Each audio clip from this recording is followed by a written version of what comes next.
વડોદરાના સાવલીના લાંચનપુરા ગામ પાસેની મહીસાગર નદીમાંથી યુવકનો મૃતદેહ મળી આવ્યો છે, જેમાં મૃતક યુવાન પ્રવીણ વાઘેલા કારેલીબાગનો રહેવાસી છે અને જે 29 મેના દિવસે ઘરેથી બેંકમાં જાઉં છું તેમ કહી અને નીકળ્યો હતો અને બાદમાં ગુમ થયો હતો। જો કે લાંચનપુરા ગામે નદીમાંથી તેનો મૃતદેહ મળતા પરિવાર પર આભ ફાટ્યો છે। મૃતક પ્રવીણસિંહ પરિણીત છે અને તેને 2 દીકરીઓ પણ છે, ત્યારે મૃતકના શરીર પર મોઢાના ભાગે અને હાથના ભાગે ઈજાના નિશાન પણ છે। મૃતકના પિતાનો આક્ષેપ કંઈક એવો છે કે તેમના પુત્રની હત્યા કરાઈ છે। મૃતક પ્રવીણસિંહ વાઘેલા વડોદરા એસબીઆઈ બેંકની અંદર લોન એડવાઇઝર તરીકે કામ કરતો હતો અને તેની સાથે ધીરેન્દ્રસિંહ એડવાઇઝરની અંદર ભાગીદાર હતો। ધંધાકીય અદાવતમાં હત્યા થઈ હોવાનો પિતાનો આક્ષેપ। પાછળ નદી હતી, એ કિનારી ઉપર બેઠો હતો।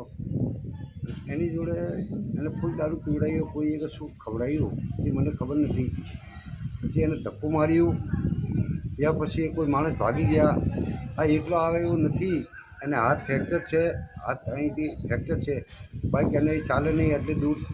હવે આવ્યો કેવી રીતે? એની જોડે કોઈ માણસ છે, પણ મને શક છે ધીરેન્દ્રસિંહ ઉપર, ધીરેન્દ્રસિંહના કાવતરા છે।